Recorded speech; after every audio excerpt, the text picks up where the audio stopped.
Welcome to Medicine with the Metals. I'm Mark, and this is Michelle. Join us on our psychedelic adventures. Wow, Michelle, definitely glad to be back. It's been a while. It has. It's been a while, but we are back. We've got Dustin with us, and we're super excited to be coming once a week on a podcast. And we'll be coming live on Wednesday mornings. We went through some shedding there. We had to shed, like we say in this community. We did some shedding. We got rid of some pieces that weren't kind of working, and we restructured ourselves. And I think we're going to be back better than ever. We have Medicine with the Metals now, and then we have our new little live Q&A. It's called Microdosing with the Metals. Microdosing, Psilocybin, become just so popular lately, and we just got this awesome book. That is a great book, The Psilocybin Mushroom Bible. Virginia Hayes and Dr. Kay Mandrake, There PhD. you go. There you go. It's a great book. We just got it. We've been flipping through it for a couple of days now. Yeah, some really, it's picking up. Psilocybin's really gaining some traction out there. And I think we're gaining some traction with Mama Dose. Mama Dose is one of our great affiliates out there. And she's been doing really wonderful things for people out there. Mama Dose has expanded to Colorado. Yeah, she sure That has. is very exciting, isn't it? Well, speaking of exciting, going on an adventure here soon, aren't we? We both are. We both are. Where are you going? I'm going to do Iboga with Shore Boogie. We had Shore in a previous podcast and, resonated with this gentleman quite good. And, I'm going down. I'm leaving in 2 weeks to sit with Iboga again. And really, I'm really excited about that. Really looking forward to this reset I'm going to get from this medicine. I definitely have some things I want to clarify and get worked out, and really excited. And then I'm going to go down after the week, and then we're going to go down and sit with our tribe. And I'll let you talk about that because you love them. And so do I. I love them. It's the Shawanawa tribe. They're out of Brazil, but they go to Om Jungle Medicine in Costa Rica. And they go serve medicine there usually 2 times a year. And they're going to be there. And right now, Angel, who owns Om Jungle Medicine, actually has 2 spots left. So if anyone is interested in going down there, it's just a beautiful opportunity. The Shawanawa tribe, they're out of Brazil. They come there, and that's who we support. 6% of all the proceeds across our platforms goes to support them and what they do. Currently, they just built 5 fish ponds with 5,000 fish in them each. And that's where the money has gone recently. So sounds like a small little task to us little United States citizens, but to them, 5,000 fish and 5 farms is pretty amazing. Pretty amazing stuff we're doing. Very amazing stuff. So we'll have more about that when we get back. Mark's going to go do Iboga first, and then we're going to meet and go do ayahuasca together. So can't wait to give Shava a big hug. Love them people. Love them so much. Well, that's kind of a perfect intro to what we're doing today, because we had Garyth Moxey. Is that how we say his last Moxey, name? Yeah. What a cool guy. Wow. Absolutely. So he has got his place up there in Vancouver. 2 different spectrums of the world. Big old Vancouver all the way down to Costa Rica. This medicine's all over. So he is into the Ibogaine and Ibogaine treatment, but he also has, he incorporates psilocybin and 5-MeO into what they do up there. He and his wife, Elizabeth, or his partner, Elizabeth, and it's almost like a treatment center, but with plant medicines. Yeah, it is absolutely beautiful. I am so excited to talk with him. It's just, it's a great conversation. Ibogaine, pretty amazing medicine. 93% success rate. For opioid addiction. Pretty amazing stuff. Yeah, amazing. So great show today. We're super excited, and we'll be back. Hey, Garyth. Glad to have you today. What you're doing is pretty amazing. I've sat with a few of these medicines that you work with, and Iboga and Ibogaine is one of my medicines that really have catapulted my life in a different way. They all kind of touched me in a sense that, I felt this definitely was my path because the drastic change, but for something, Iboga was just the real deal for me. Did something special, but we'll dive into that a little bit more. And why don't you introduce yourself? Hi, I'm Garyth Moxey. I'm an Ibogaine and 5-MeO practitioner. I run Inner Realms with my partner Blair, And she doesn't get enough attention for the work that we do. She's the cohesive glue that holds all of this shit together over here. So, They usually are. yes.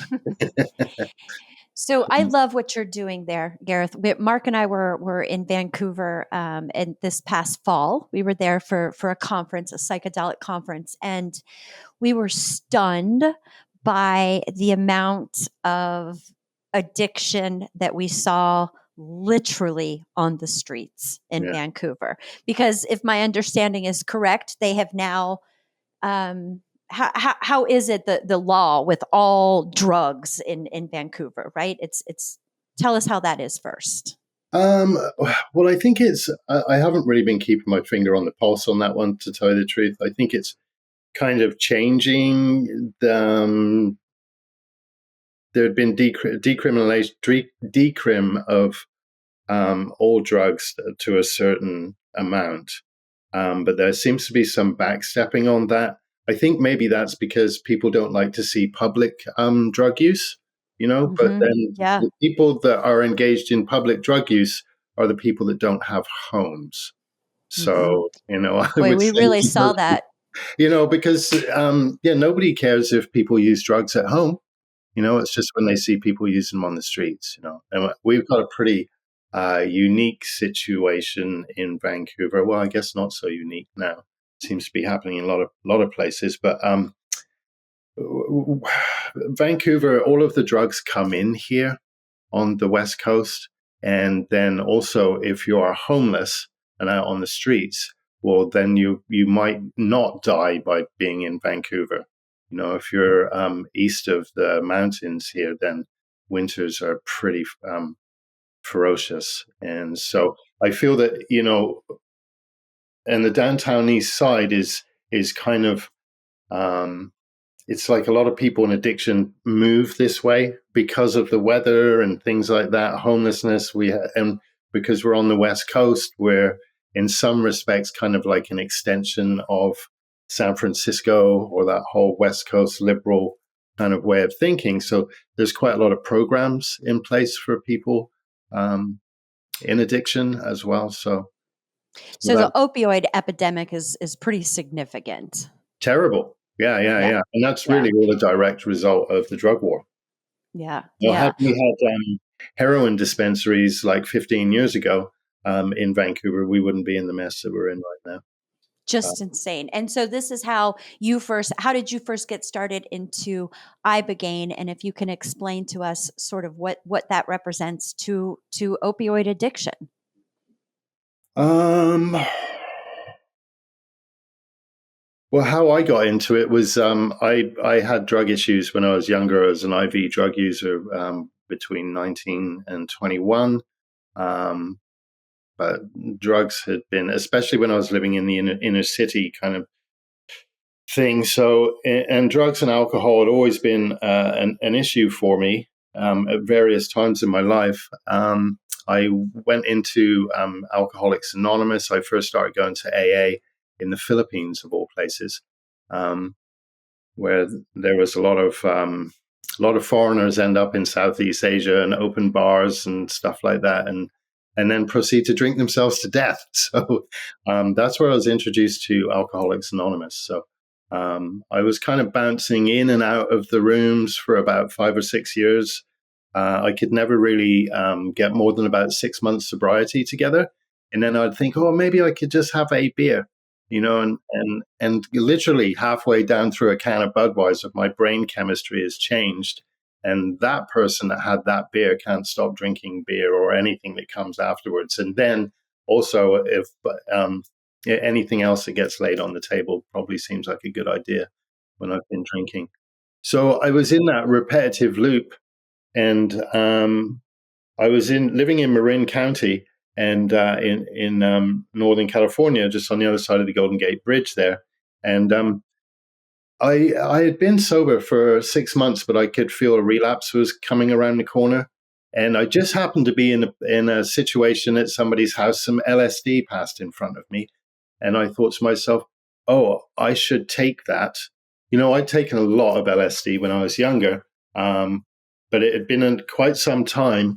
And and I knew all about what had happened in Weyburn in Saskatchewan in the 50s with how they were using LSD to treat people with alcohol use disorder. And Yep. so with that in mind, I bought the LSD and I kind of set myself up with a session where I would just go in and try and tackle this situation with alcohol and try and put it to rest. Finally, and within about 4 hours of this LSD experience, I knew that my relationship with alcohol was over. Isn't that And that was amazing? it? Was that your last drink? Yeah, that was it will be 24 years ago. That's Tomorrow, amazing. next And so month. talk to me, but did you continue with the program of Alcoholics Anonymous or any No, other I didn't. 12-step program? And part of the experience, and look, I'm not bashing AA if that's what works for people. Whatever one person's recovery isn't the same as another's. Absolutely. So, but during that experience, I had a strong message was like, Garyth, you have got to stop hanging out with those people. Yeah. And I think a lot of that was really revolved around the disease model, which I've never been able to get my head around the Yeah. fact that I had a quote unquote disease and stuff. Absolutely. And so I've never really adhered to that kind of way of thinking. And so it just didn't seem healthy for me to go back to that situation and stand up and sometimes 3 times a day say, hi, I'm Garyth, I'm an alcoholic addict and all of the above. I Just totally get that. identifying like that was detrimental to my Yeah, situation. because there's no healing from that. I mean, because you're always classifying yourself as an addict, and Right. Michelle's a big philosopher in this and a big speaker of this. And AA has some great foundations, but Yeah. when we work with these medicines, you heal at a cellular level. You are allowed to heal. I mean, there's Right. nothing that we're not allowed to heal from. And AA commits you to a reasoning that you're not allowed to heal from these sort of things. They put you in a box. And, that's where we as addicts have been all our life, is in a box. So we're still being labeled and in a box. And what we want to do when we come to these medicines is we want to unlabel people, and we want to make people who they are and make them their own gurus, because that's what we are. That's right. Bring them out of that box. Garyth, I also was in long-term recovery, 15 years in AA and NA before I came to these medicines. And, I believe that, I went to that program to learn how to live my life a different way. And I definitely learned that. But I also started to realize that after 15 years, I don't want to keep doing this. I don't want to keep coming down here and saying these things about myself. And I think there's something more. I think there's something deeper. But the minute I started talking about that, I got shunned. And then my mother committed suicide, and I knew there was something deeper. And I found plant medicines. And the first time I went and did ayahuasca, Dr. Scott at SoulQuest said, I'm going to start crying. He just passed. He said that total recovery is possible. And it was the first thing that I heard. And of course, my AA brain went right to, well, that's bullshit, right? You can't, total recovery impossible. Yes, it is. As soon as those traumas are healed at a cellular level, total recovery is possible. I think that the 12 steps are a beautiful way to live your life, and everybody should learn those 12 steps. But I'm with you. So what do you feel about that? What do you feel about the whole foundation of, let's not talk about AA, but just the foundation of society, of what we've been taught is like really delusional. So we're at a turning point right now, a really big turning point, I think, in the world.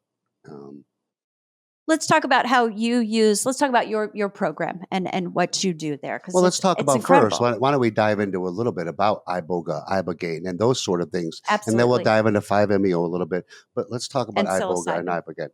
Psilocybin is our favorite, and that's going to be a big topic at the end, because that's the Western world medicine. But talk to us about Iboga and Ibogaine, and what is the difference? I'm some people might disagree with me on this one. But so far as I can see, like if you could look at Iboga as a pizza, like half of the pizza is Ibogaine. And then there's a bunch of other little slices that are these other, weird slices like pineapple on, or do you know what I mean? There's these alkaloids might have certain properties that are, or do have properties that are useful in healing. But I think Ibogaine is the main alkaloid that we're after there. So I work primarily with Ibogaine, and it's more often working with people in addiction. Whereas I feel that the Iboga experience might be, more appropriate for psychospiritual stuff. Iboga is a little bit harder to take, I think. And in the lower doses, I find that Ibogaine is so we do use Iboga, but we don't use a whole lot of it. I find that Ibogaine on its own, especially in the lower doses, can be a little bit like an Italian meal without the garlic. So we Can add, you use the Ibogaine while they're still in active addiction? yeah, yeah, and we do. That's So the difference between the That's the two, big isn't it? difference And there too. is the success rate with these medicines is absolutely insane. It's, I mean, if worked properly, it's just insane. So, well, and it I don't also like, depends who we're giving it to. We ideally we prefer to work in the 35 and up range. We do work with younger people, but it's more challenging, and they also don't have kind of like the life experience to bring to that somehow, or a sense of maturity. I don't think that I was really getting, spirituality from LSD until I was a little bit older. When I was younger, I was more about watching the walls drip. But then as I have more life experience, and it's so I find also when we're treating people that having a bit more life experience, is important in What is how what that what how that what do you turns think? out. What do you think it is about this medicine that it is with like all the others? I mean, there's something just different about how the reset is with this medicine. I mean, it's a very long, intense journey. For Iboga, I know for me it was like 30 to 40 hours, but the reset with that medicine was just something. And I know you work with this medicine for a while, and I kind of bulk them together because I believe they are a beautiful substance. And but what do you think that is? What do you think it is? Do you think you're actually resetting to a younger you? Well, I think that when you're working with those psychedelics in the right context, that you're kind of engaging with our innate healer that resides within ourselves, and it's having access to that, and then finding the answers there. Which, especially with working with 5-MeO, it's almost like remembering. Yeah. And those are very two amazing medicines right now, especially with these studies going on. There's a Stanford study and there's some other kind of studies in the States, but there's a beautiful study with the military vets. They're going to Stanford. They're before they go down, they're they're taking their brain scans and they're completely dead. They're numb. So they're going down and they're doing the Ibogaine treatments, and then before they come back, they're doing a dose of 5-MeO. Coming back, then having their brains analyzed again, they're just lit up like Christmas trees. Now, these studies have been going on for the last 2 years, and I've had friends go through these studies, and their life changing experiences like nothing else. So, just amazing to see these just beautiful things happen. And I mean, we need to continue this. It's also important what people do afterwards, and if there's lasting change, then it's doing the integration properly. Otherwise, a lot of the times I find that if people aren't integrating the experiences properly, it's almost like baking a really good cake and then not putting it in the oven. What's integration to you? The unfolding of the information that you might have received through the medicine work, and then how you're going to weave that into your life. I want to get deep into integration because I believe that integration is the most important part of any journey. But before we do that, let's talk about your program there. I think it's I was in your website and looking over everything, and I think it is absolutely incredible what you're doing there in Vancouver. Nothing like that is being done yet in the United States. The way that you put it all together. So tell us about your program. Tell us about the process of getting people in there, what it looks like once they're there. What does all that look like? It's a really case by case situation. Everybody, there isn't any cookie cutter to it. It used to be more like that. People would come in, you slam them through a flood dose, some boosters, and then they're kind of out the door. And through all of working with Ibogaine, like when I was trained in Mexico, it was quite a short time that they were having people. And then I started something with somebody else in Vancouver. And in the beginning, it was a week. And then we're like, yeah, this isn't good. We need to have people for longer, for 10 days. And then when Blair and I broke off to do our own thing, we have people for opiate detoxes for a minimum of 2 weeks, normally, unless it's some, a housewife that's on a little bit of oxy, in which case she probably wouldn't need to be with us quite that long. So it's a case by case situation. The problem we have up here is the contaminated dope. We've been dealing with fentanyl for a long time, actually pretty much right from the beginning. It's kind of weird to be saying if we could only have heroin back, but we start again. What happened up here as soon as the Oxy 80s were taken off the market? Well, of course, there's the demand. So then the criminal organizations step in, and then we had knockoff 80s, the 80 milligram Oxys. So that was the first counterfeit stuff that we were dealing with. And in the beginning, there was still a bit of heroin around and everything. And so, a $50 a day habit or even $100 a day habit might have, when we switched them over to morphine, might have been 400 milligrams of morphine. But as the carfentanil came in, the drug supply was even more contaminated. We had people rolling in on really high doses. And now the situation's like kind of crazy. So, unfortunately, there's a big section of the people that we can no longer work with. And that's because of the benzos that are in the dope. As you know, Ibogaine doesn't work for benzos. And I don't have a source of benzos here to be able to stabilize people. If I was in Mexico, that might be a bit of a different situation. But then in Mexico, they're having a situation around morphine as well, and counterfeit morphine and things like that, or what should be morphine is. So basically, what you're saying, Garth, is that you gotta wean the person off of the benzo. Man, no. I mean, it's because the weaning people off of benzos takes a really long time.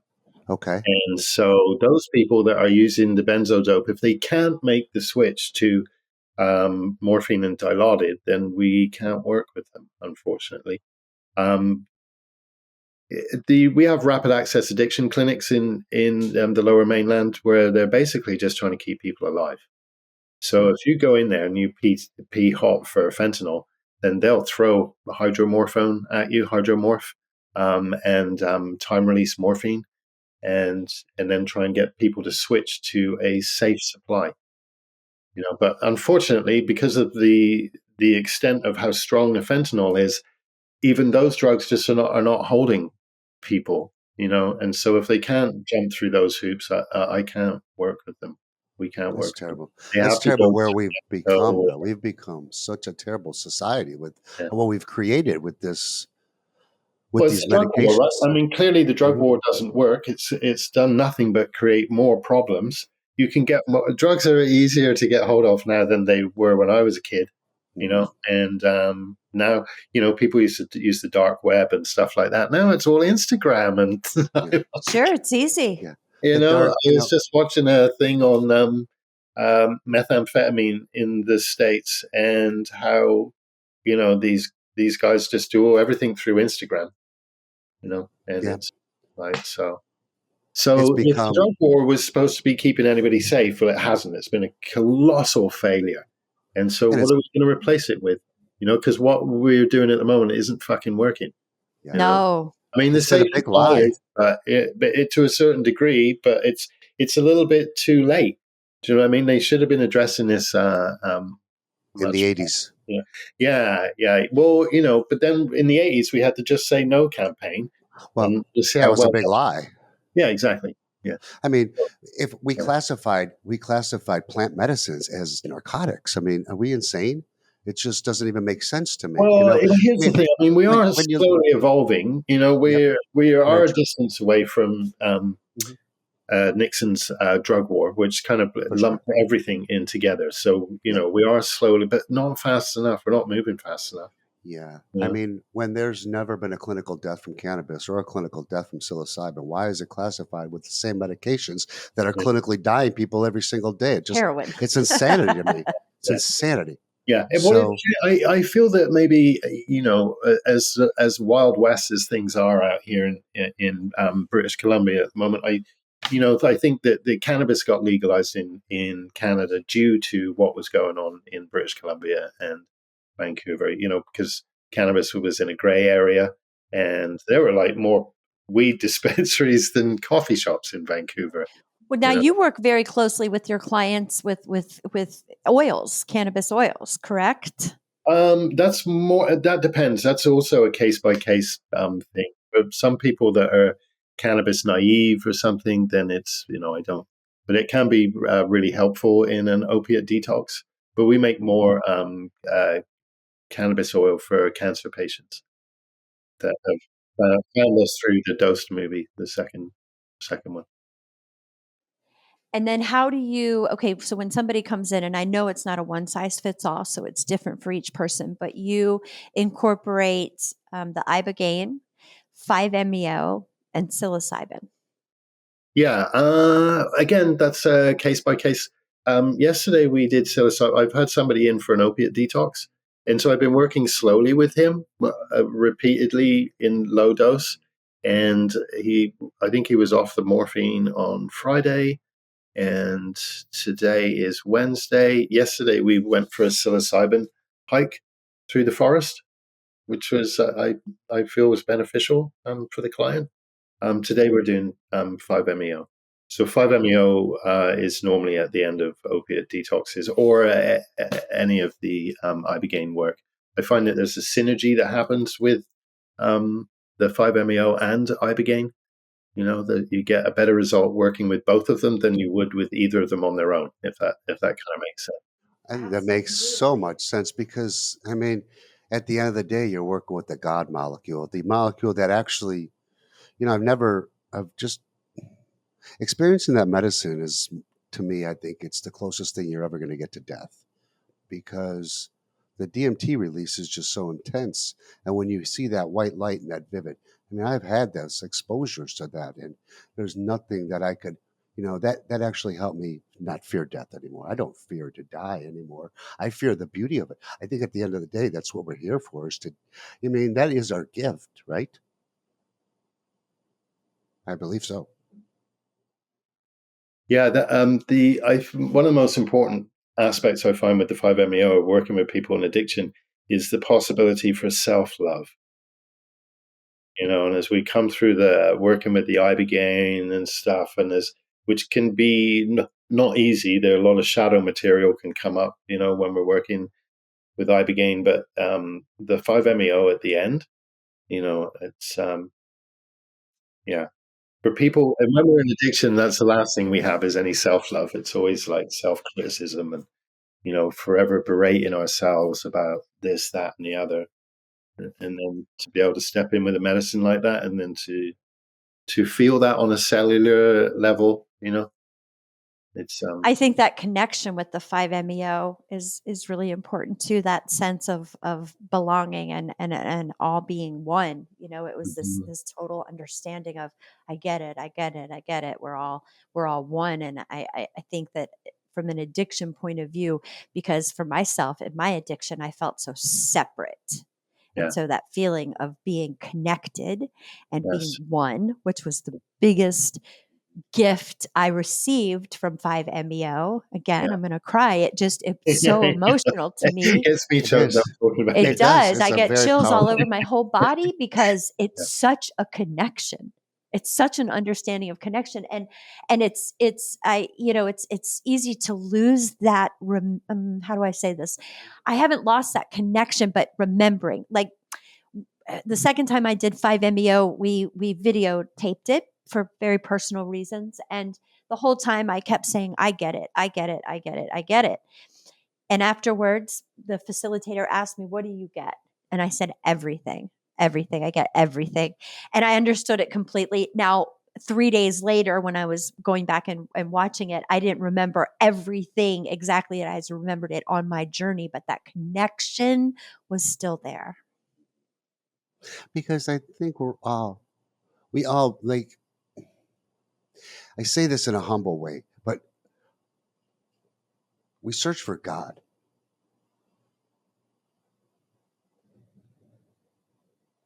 And at the end of the day, God is us. When we say that, when we search so hard, these medicines show us the truth at the source. And the source is us. The source is God. The source is that. And I don't know. A lot of people are afraid of these medicines. And this is what we're here to do. We're here to express that, there's the fear becomes behind your fear, because without the fear, we're just stuck in a world of emptiness. Mm. I don't Yeah. cry a lot on these, but Yeah, we do. We cry on all of them. these medicines really touch my soul. If a lot of people would understand that we've been lied to for so long, and there's been There's Yeah. such a beauty. demise, yeah. And we'll dive into our favorite medicine here very shortly, and that's going to be psilocybin, because psilocybin, you know, I've done them all. I've sat with them all. Ayahuasca was my love. I loved her to death until I met Iboga, and then I loved Iboga, and then I met psilocybin, and then I love psilocybin. But I think psilocybin I think that's the introduction to the Western world medicine. I think it's a beautiful medicine. I think it could be experienced by the naive, the novice, the inexperienced. I think, it's the medicine that if you understand it and you find your dose, it could really work. And it really does work. And it's wonderful because it creates new neural pathways. And they're telling us our brains don't regenerate.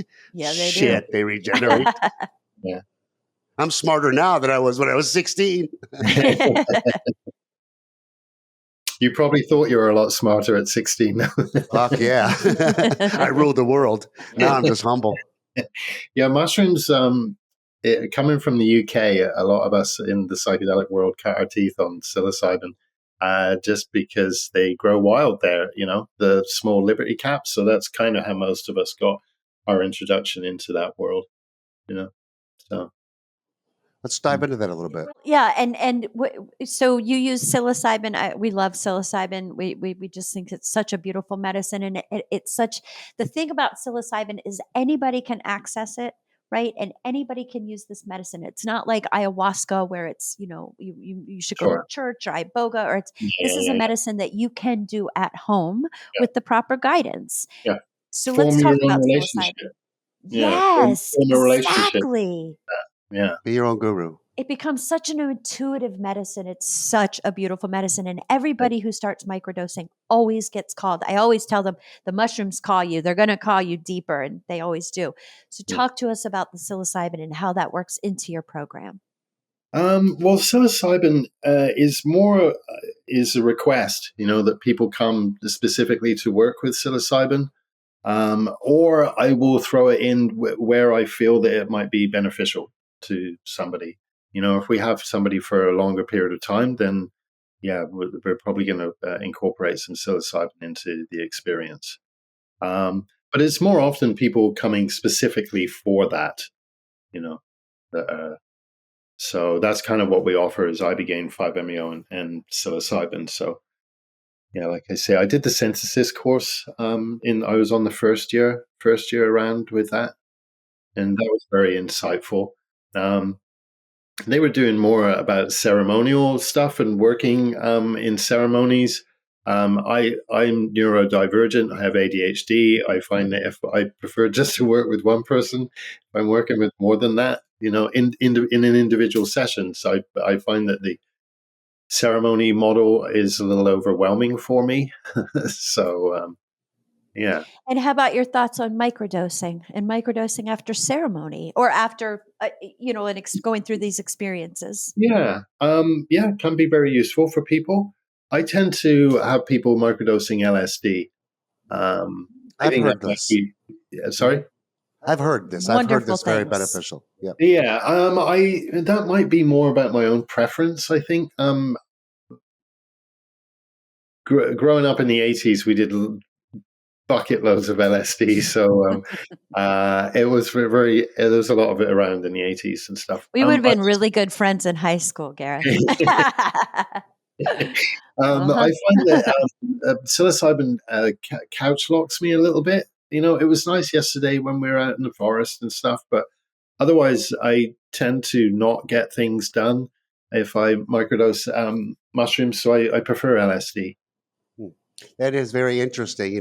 That's what we tell everybody because it's such a different medicine and it reacts differently to so many different people. Some people will get tired on psilocybin, some people get active, some people get clarity. But, you're always creating new neural pathways. No matter what's happening, you're still creating something new. So, these medicines might not be for everybody. And I think the biggest thing that keeps a lot of people away from these medicines, agree with me or not, is anxiety. Would you agree? Anxiety keeps us away Sure. from all these medicines. Yeah, I mean, and also, the anti-drug, um, the anti-drug lobby or whatever did a really good job, stigmatizing drug use. And as much as we get all of these things like How to Change Your Mind, the Dosed movies, all of these other things that, it's pretty niche in some respects. We were all like, yeah, everybody's going to be doing this, a few years ago. Same with Same here. us. Yeah, Same Same with here. us. All my You know, with synthesis and everything, and as we find out, talking to the guys that did the Dose movies, they're like, yeah, we could have literally done movies about anything other than this, and we would have made more out of it because it's quite niche. yeah. You know what I mean? So You think why do you think that is? Because society has been so, I don't want to say brainwashed, but Conditioned. brainwashed, The conditioned. conditioning They've is been so conditioned. strong, it's unbelievable. yeah. I think that the sort of people that would step out of the normal framework and do something like that are those sort of people, anyhow, like us. Do Yeah. you know what I mean? And I do. We were the ones that didn't pay attention in school. yeah, exactly. But we've got like 20 mushroom dispensaries in town now, Oh, and I know. We were was, there. yeah, I was like, how on earth are they going to? How do these guys keep going? Because cannabis dispensaries, yeah, like people use weed every day. Do you know what I mean? It's kind of something that you need to go to the store every day or every few days or something. But like mushroom dispensary, I'm like, I went to Dana's and I bought Dana Larson's place, and I bought like an eighth or something or other. Maybe I got a quarter ounce for to do a little bit of work with people, and maybe take a little bit myself. But I'm not going to need to, because we work with Penis Envy. I'm not going to need to go back there for a while. Right. And so It's not like a how are daily. these guys making money? Well, I guess a lot of people, more people in Vancouver are probably taking mushrooms now. It's probably true. And the microdosing thing, I think a lot of people are doing that as well. So Absolutely. We're very deep into microdosing. Let's talk really quickly about integration, because we do believe, the whole reason Mark and I started the plant medicine path to begin with was for integration. We believe that integration is the biggest part of a journey. Without it, it's just an experience, and maybe it's a really cool one, maybe it's a scary one, but it's an experience. And without that integration, what is it? So what is integration to you, and how do you incorporate integration with your clients? to tell you the truth, I don't do a whole lot of it myself. I pass that on to integration specialists, Yep. which I feel are a little bit more qualified to do that than I am. So that's kind of, I mean, if people are not having a difficult time or challenging, then I might help with them with that. But I'd rather pass them over to different Somebody people that I knows. love we're that. So you have working with. integration coaches. Yeah, yeah, Yeah. yeah. Yeah. That's beautiful. And, It's and so then important. also for our addiction stuff, I work mostly with Anders Beatty, and he might be somebody interesting for you to have on the show at some point or Definitely. other. For sure. Absolutely. He's from the Ibogaine counseling services, and so he works with a lot of our addiction clients. He himself was heavily addicted to cocaine and crack cocaine. So, between both of us, we have the lived experience of drug use, but he's really good at reining people in, before coming into treatment and doing post I mean, doing pre counseling coming into doing the work, and then the integration work afterwards. And depending on, it's a case by case again as to how much somebody might need through that process. Hmm. Well, somebody that just came to my mind when you mentioned him was Gabor. Gabor really put Canada on the map and really put addiction on the map. And really, that man's very intelligent when he comes to talk with just his softness and how he approaches these addiction with such a common sense reality is just. I first met him, not met him, but was introduced to him in 2020. So it was probably around there where very intriguing man, and just how he explains stuff with such common sense and such. We met him in Vancouver when we Yeah, were up we did. there recently. Yeah. Yeah, well, he was the frontline doctor at the Portland Hotel Society, which is a non-profit downtown that works with a lot of people in addiction. So he was seeing firsthand, and then he wrote that book, The Hungry Ghosts book, which was really documenting people down there, and the fact that it's trauma that has landed them there in the downtown east side. But Whereas isn't He it? a lot really of gave a name to it. Yeah. the stuff that before, a lot the general attitude was like, oh, they're just drug users, degenerates, Right. or whatever. Right. I mean, the fact that there was trauma behind people's drug use was kind of not on a lot of people's radar. So Yeah. It is. It's the reason why we're here, right? It's the reason why you're here. I mean, we all came from trauma. We all come from family lineages of trauma, and we all have trauma in our life. I don't care who you are. If you stubbed your toe when you were 4, or if you were raped by your father when you were 7, you still have some sort of trauma. And people like the things we do in societies, like how we've labeled stuff, and you know, America's no better than Canada. Like what we've done Oh, here, Canada and has it figured out better than America. for sure. I mean, our medical system and the FDA and just how we distribute narcotics and drugs is just insanity. And every commercial we have on is about another medication that they're coming out with that will kill you. Are you kidding me? And we just continue to shun away these plant medicines that have been used for eons and eons, on top of what? Until about the 1800s. And then we put a niche to them. And then we said, these things are bad. They make you crazy. But if you go back in biblical times, just pick up the Bible and look at a DMT plant and look at acacia trees and see where all the sacrament comes from, boys. That's where it is. yeah, So, well, the drug war was kind of really started with the New World.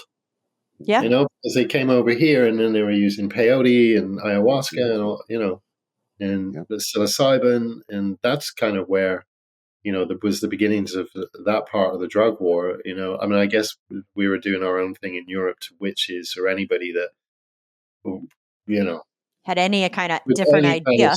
sway away from Right. the church and stuff. So I guess in some respects, the drug war is an extension of that. I Really, definitely. it's the Well, devil's Gareth, work. what do you see as the biggest challenge facing what you're doing? I don't. I'm not too sure really. I don't think things are going to change much here. It'd be interesting to see how they're going to tackle plant medicine workers and stuff. Um, I don't know how it's going to go with licensing and stuff like that. I don't think that we'll ever be able to legally work with Ibogaine here in Canada.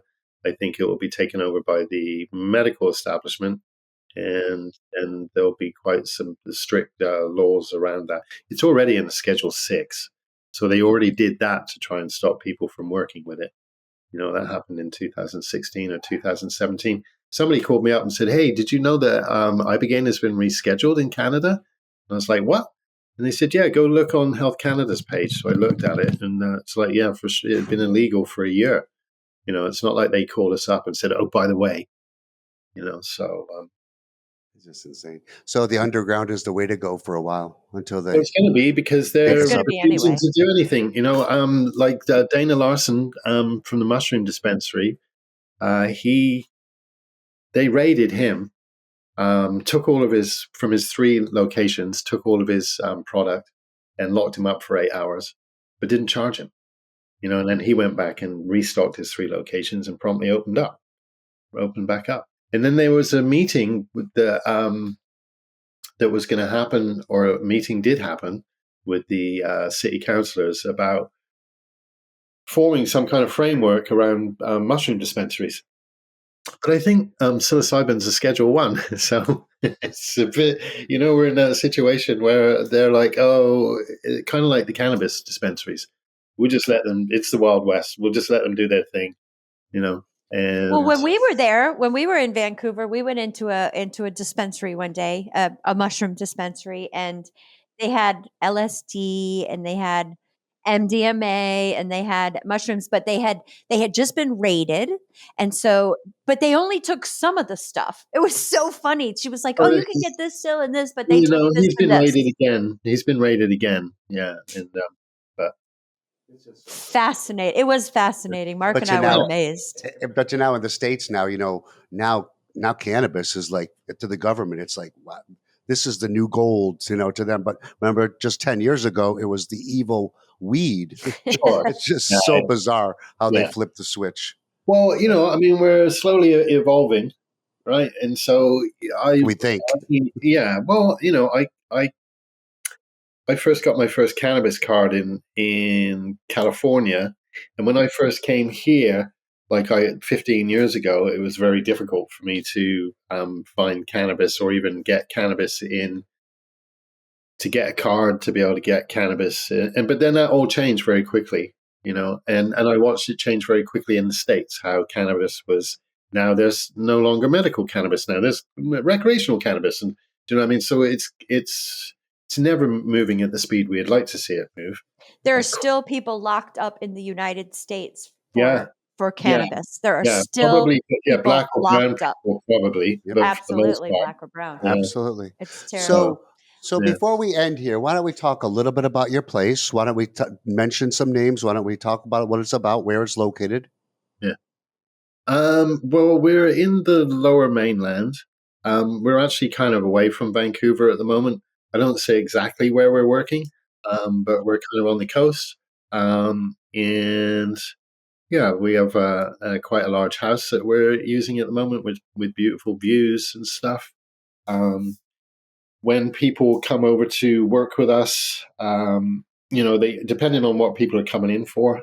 We've got a lady coming in the next few days is coming in to work around depression and trauma. So our nurse will fly over from Vancouver Island. So we'll do a flood dose on that day here at the house. Work with 5-MeO at the end, and then we've got detoxes coming in after that. So we're kind of out of a main city, but we're very close to a hospital. When people come out to do 5-MeO with us, we encourage people to stay over here in this area in an Airbnb for 3 to up to a week if they can afterwards, just to process what they have just been through. When we're doing opiate detoxes, people normally stay with us for 2 weeks or longer. We've been working quite a bit recently with Inscape. I don't know if you know those guys down in Mexico. That's an Ibogaine Aftercare facility where people go down for 6 weeks. And they might do a little bit of ayahuasca there as well. That's Uh, wonderful. I have not heard of yes, yeah. this. Inscape. Um, Inscape. Definitely going to Inscape. look Yeah, them up. one word. Yeah, yeah, yeah. You know what's amazing about these things? What you were talking about as we talk. You know, the government, whatnot, will pay for 30-day drug treatment programs, 28 days, and we send us some of these people in. 3 days in, 3 days out. Ayahuasca, this. You know, I love the fact, and this is something we've always encouraged. These longer 2, 3 weeks, months. Take yourself out of that for a while, get yourself new brain process, new thoughts.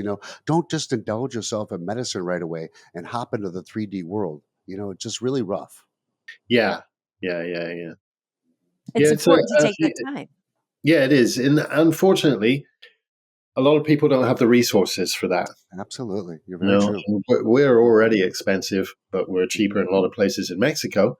Um, but then to put aftercare on top of that as well, it can get quite expensive. We work with a lot of highly functioning people that have businesses and big cocaine habits, or for an example thereof. So then there's more often the chance to have the resources to do something like that. It's getting people to commit to that.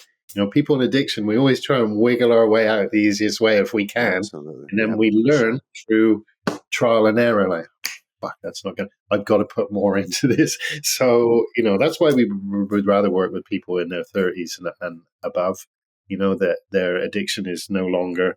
In the beginning, it's kind of like a hot Fun. new girlfriend that's making Right. everything great and groovy, and then by the end, it's got to be this is an abusive partner that needs to go. And Yeah. by the time people are in their 30s, it I love doesn't that. become an abusive partner that really needs to go. So yeah, and then people when they're older, they've probably been through traditional rehab a few times and stuff like that, so then they're more ready to commit and have a bit more maturity around committing because it takes work. Yeah, It's not for just sure. coming through the medicine. That's the medicine part's one part. That's easy. That's the It's easiest the part of it. integration afterwards and like I say, weaving all of that stuff into your life. Hmm.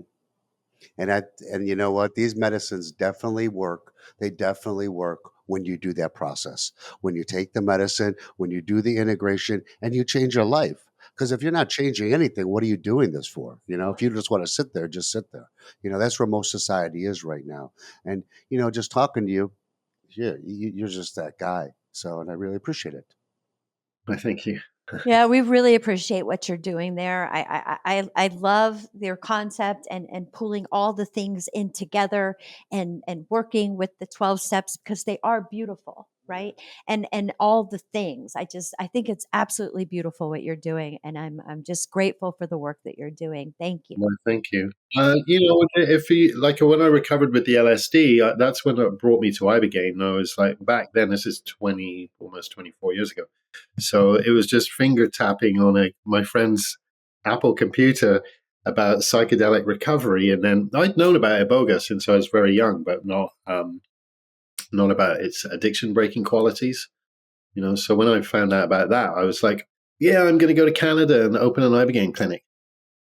And that was a long time ago. I met my ex-wife at a Burning Man party in San Francisco. So coming to Canada to open an Ibogaine clinic got put on a back burner for quite some time. But it all happened as it was supposed to happen and when it was supposed to happen. We had an Ibogaine providers conference here in 2012. And so I met some key people in that, especially Claire Wilkins. Um, that's somebody you guys might want to speak to at some point. She was kind of my Ibogaine mentor, and then also I met my 5-MeO mentor at that conference as well, and she came from the Ralph Metzner lineage. So in the beginning, it was all about insufflated 5-MeO, and not the vaporizing of it, which is quite a different way of working with that medicine as well. It's a more somatic way of working with it. It's Really? just What sometimes What was we the does that first one you mean? said? I've What's never heard that one before. insufflated 5-MeO. Yeah, what is it? what does that mean? Insufflated is the correct term for sticking shit up your nose. Okay. Mm. Yeah, I Okay. know it should be insufflated or So something like that. is that like a Like changa? Is that Hape? like changa? No, what it is, we use HCl, or some people still use freebase as well. You're just snorting a very small amount of that, and you snort it up into these capillaries here. It's not like doing blow off a bar at 4 a.m. or anything like that. It's just It's kind of like it's Hape, just maybe? no. It's just a slight inhalation. So you snort up into these capillaries, and then it goes in quite quickly. But the onset of insufflated is much slower. So it's Oh, kind of like you dissolve around the edges Interesting. almost, and it's a much more of a somatic wow. experience. So yeah, and this is how we were working with it in the first few years, and then Freebase came That's around, and then we could start working with that. But yeah, the 5-MeO, Ralph Metzner was the one that is kind of like the grandfather of 5-MeO, and he was teaching people how to work with it. back in the late 80s, 90s, I think. But it was all insufflated. It wasn't vaporized, which Smoked. produces I've heard of quite that a before. different experience. And sometimes we start people with insufflation, and that you drop down and level off. And so it's an experience for about 45 minutes to an hour, and then you slowly start coming back up to baseline. That's when we start with the vaporization. That is It so can interesting. extend the experience. Sometimes a session can last as long as 3 hours. Wow. That would be very. That's my next step. Yep. Thinking about that one. Yep. Yeah, because you're really, it seems like you're really working with the medicine instead of it just Absolutely. going and you know. Yeah, with vaporization, you're always moving one direction. You're either going deeper into yourself and coming back up again, whereas this is a much more steady and level, and you can go as deep as you want, and so you can get a very, very deep experience. It's just goes on for a long time, which can be a bit challenging. If it's a challenging experience, you've got to be with it. With the vaporization, you're going to be out of that quite quickly. But with the insufflation, nah, you're in there. And I think that might be appealing to some people about 5-MeO bufo is that it's 15 minutes or 20 minutes, so you're not in a 6-hour ayahuasca journey if it's difficult. And I've heard a lot of people say that's what attracts them to Yeah, 5-MeO. but we step people very slowly, or when we're working with anything, we don't then throw anybody in the deep end of the pool. God, I So, love that. I love we that you work do that. very slowly with the 5-MeO. And then if people are okay, can we go a little bit deeper? Okay, let's go a little bit deeper. And so some people have been traumatized by 5-MeO, being served too much too soon. And more so with Bufo, they tend to be a little bit more machismo around that in Mexico. And we're all about the gentle approach, because that is probably one of the most expansive experiences that anybody could have. And so we want to do that carefully and slowly so that people can get the most out of it instead of being scared to death and then being traumatized and having to deal with that afterwards, compacting on the trauma they've already experienced in life. Then That's have a really medicine trauma. Yeah. and Medicine. that's really one of the first few times you do that medicine that really, that first week, give yourself a break because you might want to just quit everything and just run naked in the Philippines. So just give yourself about a week to just come back to yourself. You know what I mean? Yeah. So You need time. Well, you are a great guy, Garyth. I have enjoyed this conversation very so much much. so. Mark and I are Thanks, going to come Logan. see you Very up much in Vancouver. chatting with you guys as well. So, yeah. Yeah. Yeah, we Passe, passe, Basse, passe. Basse. You're Thank you welcome to so come and much. visit us anytime if you're We would Yes. love that. Thank you for the work that you do and your partner Thank you. Blair. And you guys too. Yeah. Thank you. Thank you so much. Absolutely. We will talk again. Thank you, my friend. All right. Plant medicine saved the world. That was an incredible show. What a cool guy. Cool That's all I guy. can think is like cool. You know what I Yeah. mean? Him and his wife, very, very cool people up there in Vancouver.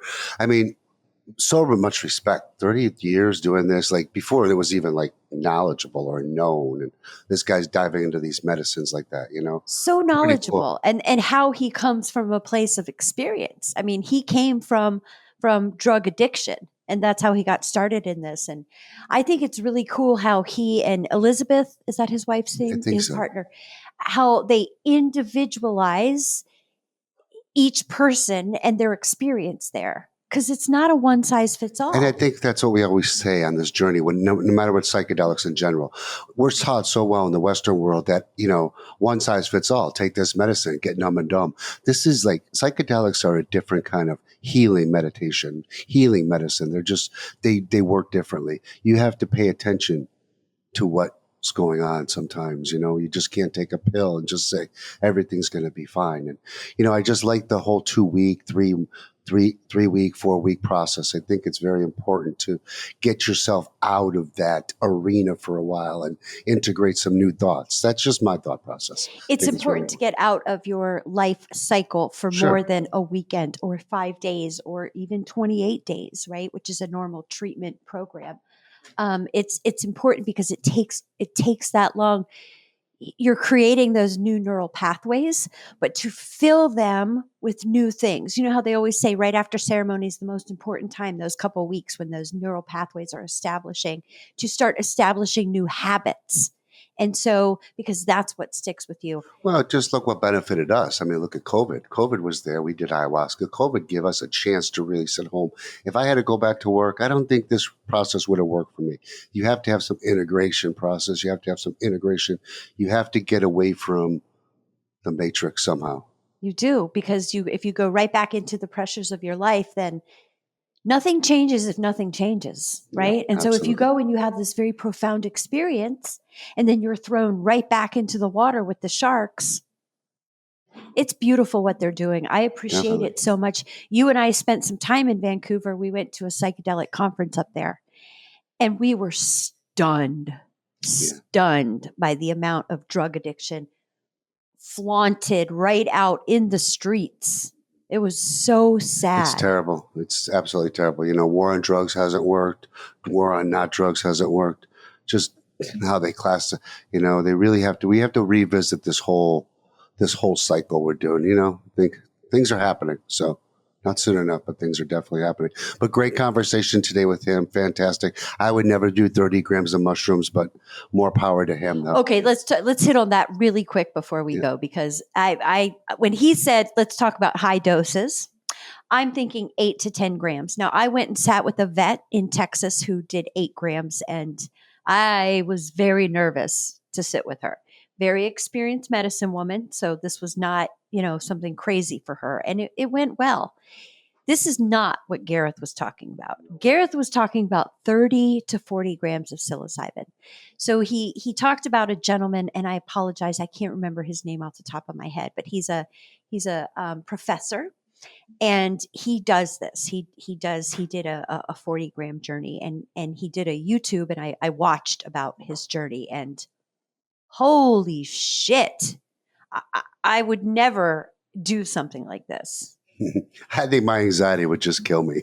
But, nobody's ever died from psilocybin, but I think that would make me die. There are realms out there that we cannot understand. Yep. And that 40 grams of psilocybin takes you to those realms. I don't think I care to see them, though. I think baby steps is better for me. I think microdosing is much more my way than a 2-gram journey, man, maybe, but 40 grams. But it's beautiful. He was an incredible guest, Garyth. Great comeback show. Much. Great comeback guest show. Absolutely. I think this new routine we're going to have is going to be really good. We're going to have a new background next time. Yeah, that's right. All right. Well, thanks so much. We're excited to be back, and we'll see you guys on Wednesday mornings as well. Microdosing with the Metals, live Q&A. Just a quick 20 minutes every Wednesday to educate, answer questions. There we go.